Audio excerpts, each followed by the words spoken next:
Hey there, I'm Drew Badger, the world's #1 English fluency guide, and it is a pleasure to welcome you to another advanced listening practice lesson.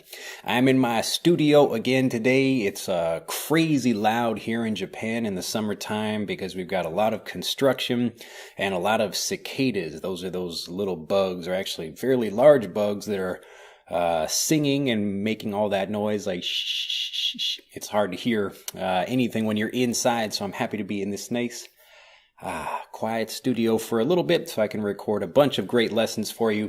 Anyway, let's get started with today's lesson. I actually want to talk about something kind of interesting. Well, I always try to talk about something interesting, but in this lesson, sometimes I'll just be, going through my daily life and something will hit me. Just all of a sudden, it will hit me that maybe it might make an interesting lesson. So today we're going to talk about how you can play with the language and really owning the language. Even as a learner of the language, from the first moment you start learning it, even as a very beginner, right now you're probably a fairly intermediate or even an advanced learner, but even from the moment you start learning it, your first one or two words that you learn, you're really owning the language. And I want you to really remember that you're, even if you're not a native speaker, that you can definitely be an actual speaker of the language and not just a learner of the language. So when people think of themselves as learners of the language, then they think of, well, I guess more of themselves as someone that's kind of borrowing the language or using the language for a little bit, but it's not something they actually own like their own personal native language. But I don't want you to think about it like that. I want you to think about it as you being an owner of the English language, and you have every right to use the language as much as anybody else does. So whether you're a native speaker or not, really the point is just to remember that you have the ability to use the language and that you should really be thinking about it in that way. So in my case, when I'm thinking about learning Japanese, I don't think, well, I'm kind of here and I'm borrowing the language and it's not really something I speak. I'm a language learner. I'm a Japanese learner. I think of myself as a Japanese speaker. And of course, maybe there are some words I don't know, or even a lot of words I don't know. But I'm always thinking about how I can play with the language. And if something doesn't sound quite right to me, maybe I can try to make it better or more interesting. I even create lots of new words by putting different pieces of words together in Japanese. So there's no reason why you can't be doing the same thing either. Now, the whole reason I'm talking about this is because a few days ago I was out with a friend of mine, and we were just talking. He's another native English-speaking friend of mine out here in Japan. So we were talking about movies, and we like to quote movies, to each other, like we'll say lines from a movie or a TV show. And when he was talking about the movie Aladdin, so this is the Disney cartoon movie, I think it came out like the 90s or something like that, I don't remember exactly. But it was an entertaining movie, and I was trying to think of a line, so a line meaning some words or a particular expression that came from that movie, and I was trying to remember what the genie said. So just to set the scene for you, I can't really play the clip in this video, but just imagine the genie. So this is the Robin Williams character, or the genie is played by Robin Williams, and he's sitting and playing a game of chess with the magic carpet. And so in my mind, when I think back to that scene, I have this vision or kind of the idea of what I think he's really saying, but Robin Williams actually says something different. And maybe you've had this experience before where you're thinking about, oh, okay, I know the name of a song, or I know the particular song lyrics, or I know what a character says in a movie, but actually it's something different. And this happens, usually with people where they're thinking about maybe a classic movie quote that actually isn't that. And so they think it's one particular thing and it turns out to be something else. Well, this happened to me. For many years, I was thinking that Robin Williams was sitting there talking with the rug, and the rug, or the magic carpet, is beating him at a game of chess. And so he was like, wow, that's a really good move. The rug is like, okay, I'm going to move this piece to this part of the chessboard. And then the genie says, wow, that's a good move. And he's pretending to be like quite a few different characters in the movie. So he's doing impersonations. I actually talked about this recently in the lesson set about Ellen. So I was talking about how Kate McKinnon had come on to the Ellen show and was doing Ellen. So she was doing an impersonation of Ellen in the same way that Robin Williams typically does in his own comedy routines, or he did when he was alive anyway. He would do impersonations of particular people. So he's really always trying to like keep the audience entertained and constantly doing lots of different people, doing lots of interesting things, imitations and impersonations. And in this occasion, in the movie itself, he does the same thing. So he imitates Jack Nicholson.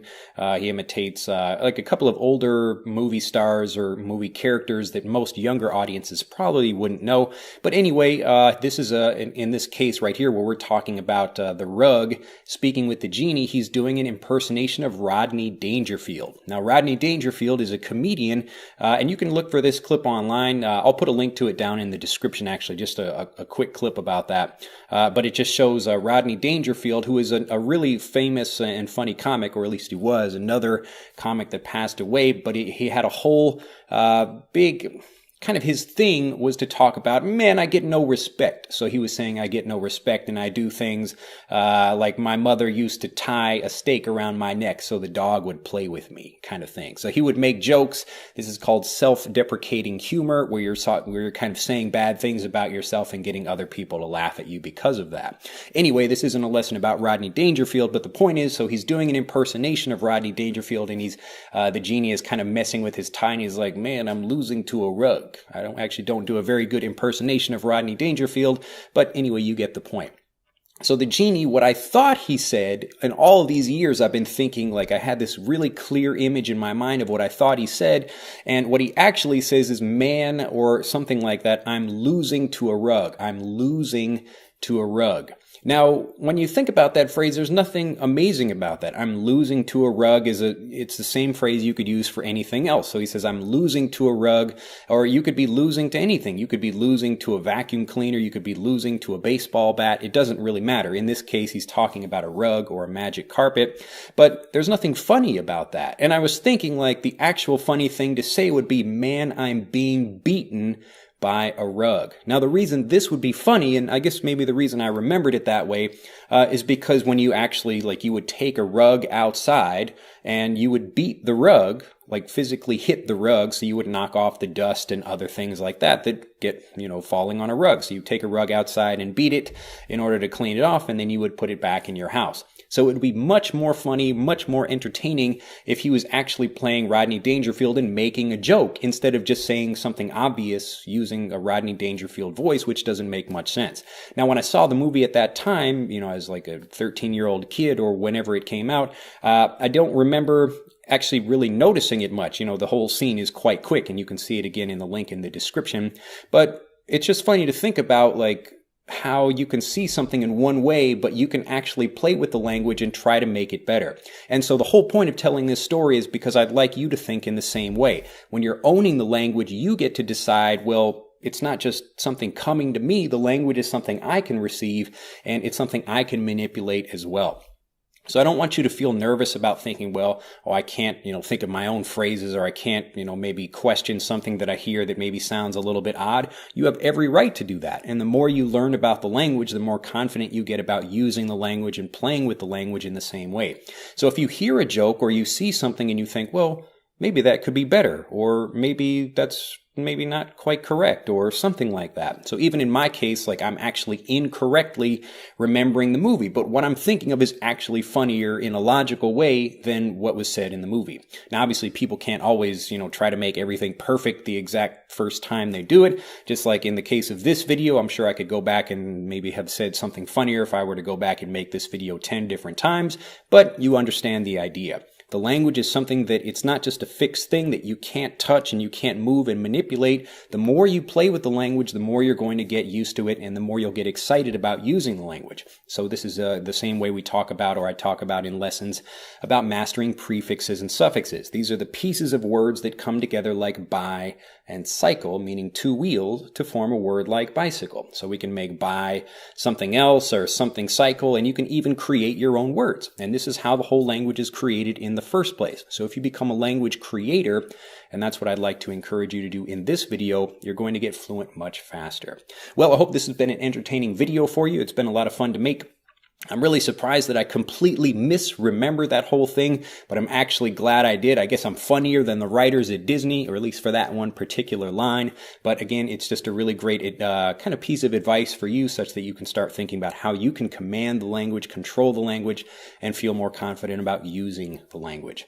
Have a fantastic day. If you have not become a subscriber already to the YouTube channel, do click that subscribe button. Do like this video and share it with a whole bunch of people who you think would also not only enjoy Aladdin, but also just want to become more fluent and confident English speakers. I look forward to seeing you in the next video. If you have any questions or comments, please leave them down in the comments section below, and I will see you then. Bye-bye. To continue learning, click on the link in this video to download Speak English Naturally, our free guide to speaking and sounding like a native English speaker. The guide reveals the 3 most important kinds of conversational English you must learn if you want to sound native, and will help you experience instant improvement in your fluency and speaking confidence. To download your free guide on a mobile device, click on the link in the upper right of this video. To download your free guide from a computer, click on the link in the lower right of this video. I look forward to seeing you in the guide.